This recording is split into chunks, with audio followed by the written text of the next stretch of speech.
네, 오늘 클로징 차이나 유한타증권의 홍성진 주인 만나보겠습니다. 주인님 안녕하세요. 네, 반갑습니다. 저희가 지난 금요일에도 이 블랙 프라이데이다 이런 얘기 하면서 좀 중국장을 살펴봤던 얘기가 기억이 나는데 오늘은 좀 더 심각한 분위기가 아닐까 싶거든요. 왜 이렇게 좀 중국장이 빠질까라는 생각을 하면서 좀 지켜봤는데 증감회에서 악의적인 공매도 세력을 조사하겠다라는 좀 발표도 같이 나오더라고요. 분위기가 좀 정말 좀 뒤숭숭하지 않을까 싶은데 오늘 중국장 좀 마감 좀 자세하게 살펴볼까요? 네, 말씀하신 대로 금일 중국 증시는 급락 마감하였습니다. 홍콩 종합은 26,149.449포인트로 전해 대비 0.51% 하락 마감하고 있고 홍콩 H는 12,616.86포인트로 전해 대비 1.31% 하락 마감하고 있습니다. 상해 종합은 3,686.91포인트로 전해 대비 5.77% 하락 마감하였고 상해 A는 3,861.59포인트로 전해 대비 5.77% 하락 마감하였습니다. 상해 180A는 8,442.68포인트로 전해 대비 5.59% 하락 마감하였고 상해 380은 6,438.22포인트로 전해 대비 6.99% 하락 마감하였습니다. 주요 기관 투자자의 매수와 개인 투자자의 매도 간의 힘겨루기가 지속되면서 3%대의 하락 출발을 하였던 상해 증시는 금일부터 총 28개사의 IPO 공모주 청약이 실시 예정이라는 점이 지수 낙폭 확대에 일조하는 모습을 보였습니다. 비록 6월 IPO 공모주 청약을 실시한 중국 핵전, 국태군안증권과 같은 초대형주는 포함이 되어 있지 않지만 변동성 확대 국면이 지속되는 만큼 투자 심리가 상당히 취약해진 상황이기 때문에 신규 IPO 공모주 청약에 따른 자금 부담에 대한 불안 심리 또한 불가피한 상황이라고 생각을 합니다. 그리고 게다가 장 시작 후에 발표한 중국 6월 HSBC 종합 PMI 지수와 서비스 PMI 지수 모두 전망치를 하회하는 그런 모양이 나오면서 한때 마이너스 7%까지 빠졌습니다. 하지만 오후장에 외국인들 매수가 늘어나며 지수를 보합 부근까지 끌어올렸지만 막판에 투자 심리가 다시 악화되는 바람에 하락 마감하였습니다. 네, 개파락 출발이 나와서 한 1시 구간에는 좀 돌리는가 싶더니 지금 거의 저점까지 다시 내려오면서 마감이 됐습니다. 저점에서 지금 마감이 나왔는데요. IT주들이 장 막판에 좀 많이 빠지면서 지금 저점으로 마감이 됐습니다. 일단 IT주들이 워낙에 빠지다 보니까 좀 추가적인 하락을 막을 수 있는 조치를 취하겠다고 정부에서 발표가 나왔는데 막판에 IT주가 또 이렇게 좀 꺼지면서 좀 마감이 됐다는 점 눈에 띄지 않나 싶습니다. 이렇게 지수가 속절없이 밀리다 보면 사실 종목들도 아무리 펀더멘털이 좋아도 좀 버틸 수가 없지 않을까라는 생각이 들거든요. 어떤 쪽 좀 주목해서 봐야 될까요? 네, 말씀하신 대로 사실 장이 꺾이는데 살아남을 종목은 없습니다. 근데 제 개인적인 뷰는 아직까지도 그래도 저는 반등이 나올 거라고 기대를 하고 있고 그 반등이 나오는 시점에 금융주 그리고 또 다른 시점에 이제 철강 산업을 한번 좀 보면 괜찮을 것 같아갖고 말씀을 드리려고 철강 산업에 대해서 가지고 나왔는데요. 어제부터 2015 중국 철강 산업 에너지 절감 및 오염물 배출 감소 포럼이 베이징에서 개최가 되었습니다. 이 포럼에서 공업과정정보화부 까우원후 부장이 녹색 제조의 전략적 요구에 근거하여 녹색 철강 산업 체계를 구축을 가속화하겠다라고 시사를 하는 발언을 하였는데요. 향후에 중국 경제의 구조조정 과정에 있어서 특수강의, 군수, 항공우주, 자동차, 고속철도 등의 분야에 중요한 역할을 할 것이고 오일가스 수송관을 대표하는 철강 신가공 분야도 고성장을 맞이할 가능성이 큽니다. 그렇기 때문에 이런 관련된 종목들이 반등이 나오면서 같이 덩달아 좀 추가적인 상승이 나오지 않을까 이렇게 보여지고 있고 관련 종목으로는 보산철강, 8일철강, 하북철강, 구립특제, 대하특수강 등이 있습니다. 네, 일단 금융주나 철강 쪽에서는 지금 조정이 나왔을 때가 오히려 진입 기회가 될 수 있다. 좀 눈여겨보자라고 얘기를 해주셔서 좀 저희 점검해봐야 될 것 같습니다. 지금 중국 정부에서는 주가가 이렇게 급락을 하다 보니까 계속해서 할 수 있는 모든 조치들을 다 취하려는 노력은 나오는 것 같거든요. 정책적인 부분도 나왔고요. 금리도 내렸고 지준율도 내려져봐서 여기서 이제 더 할 수 있는 게 뭘까라는 좀 생각이 들 정도로 다시 좀 증시를 좀 다시 끌어올리겠다는 의지는 보이는데 아직 좀 시장의 반응은 없는 것 같거든요. 포인트 좀 어떻게 체크하면서 중국장 바라봐야 될까요? 네, 일단 6월 15일부터 7월 2일까지 증시 급락으로 시가총액이 16.4조 위안이 증발을 하였습니다. 이런 그 증발을 하는 동안에 중국 정부가 추가적인 그 부양 정책 그리고 증시 안정화 정책을 계속적으로 펼치고 있는데 이게 안 먹히고 있는 가장 큰 이유는 일단 투자 심리 자체가 이제 지금 무너졌다는 그런 표현이 맞는 그런 시장인 것 같은데요.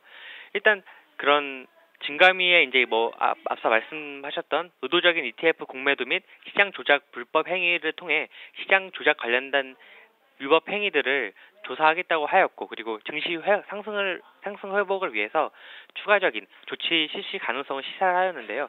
여기서 주목을 해야 되는 거는 증시 상승 회복을 위해서 추가적인 조치입니다.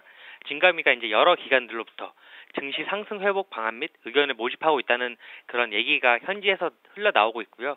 그리고 증시 안정적인 발전을 위해서 증감위가 추가적으로 구제 조치를 실시할 가능성이 높다고 이런 그 높은 그런 흐름이 나타나고 있습니다.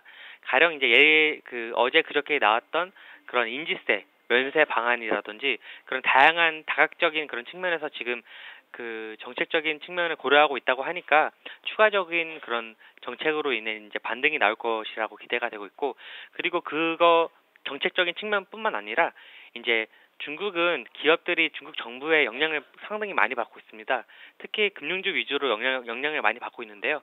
그 오늘 화화 인수보험 그 주식유한공사가 A 주식을 대거 매수를 하겠다고 발표를 했습니다. 이처럼 그 중국의 정부에 영향력이 미치는 그런 보험사나 증권사를 통해서 매수세를 유지하는 방안, 과거 우리나라도 그런 현상이 있었거든요.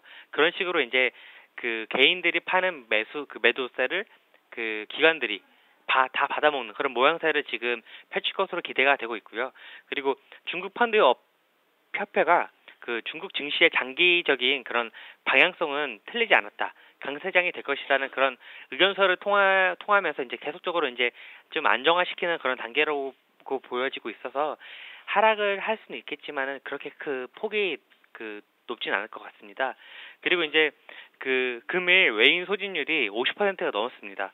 그러니까 반등에 대한 기대감이 외국인한테도 지금 전해지고 있는 모습이 보이고 있고, 그리고 최근에 증시 하락으로 인해서 하락폭이 높은 우량주들 위주로 좀 사모으시는 게 좀 좋을 것 같다는 생각이 좀 드는 게, 이제 지금까지는 증시가 이제 어떠한 종목이 그 종목의 펀더멘탈에 상관이 없이 그냥 중국 증시 그리고 그 업종이 좋아서 오르는 경향이 많았다면은 그 향후에 이제 반등이 나올 때는 증시가 이제 그 증시가 좋을 때, 그 주식이 좋을 때 이제 올라간다는 그런 생각이 들어서 이제 하락폭이 높은 우량주 위주로 좀 매수를 해보시면은 나중에 이제 그 회복 속도가 상대적으로 빠를 것 같다는 생각이 듭니다. 네, 사실 뭐 주임님께서는 중국장 그래도 완전히 무너진 건 아니다, 반대 포인트 찾아낼 거라고 계속해서 좀 말씀을 해주고 계신데요. 일단 뭐 중국장이 지금 거품이 상당히 심해서 당분간은 추가 조정이 이어질 수 있다라는 의견도 사실 있거든요. 근데 중국장이 계속 밀리고 있어서 마지노선은 어느 정도로 보시는지, 만약에 이 선이 좀 무너진다면 리스크 관리 정말 해야 되겠다라고 보시는 좀 선이 있는지 궁금하거든요. 네, 마지노선은 저는 개인적으로는 3,200선 정도를 마지노선으로 보고 있고요. 3,200선을 말씀드린 이유는 3,200선이 무너지면 아마 투자 심리가 급속도로 악화될 가능성이 매우 높습니다. 그렇기 때문에 3,200선을 방어하기 위해서 중국 정부가 정책을 많이 펼칠 것으로 예상이 되는 만큼 3,200선까지는 저는 개인적으로는 떨어지지 않을 거라고 보여지고 있는데, 그 3,200선을 중심으로 이제 조금 그 중국 시장이 말씀하신 대로 이제 과거 2008년도에 전철을 받느냐 아니면 단기간의 그 조정이냐를 구분할 수 있을 것 같고요. 그리고 한 가지 더 말씀드리고 싶은 점이, 지금까지 중국의 개인 투자자들 비중이 75% 정도 됐습니다. 근데 지금 이 개인 투자자들의 비중이 서서히 기관들과 그리고 외국인으로 넘어가는 그런 과도기적인 시각으로 보시면은 약간 이해가 좀 이런 폭락을 좀 이해하시기 좀 쉬우실 것 같아요.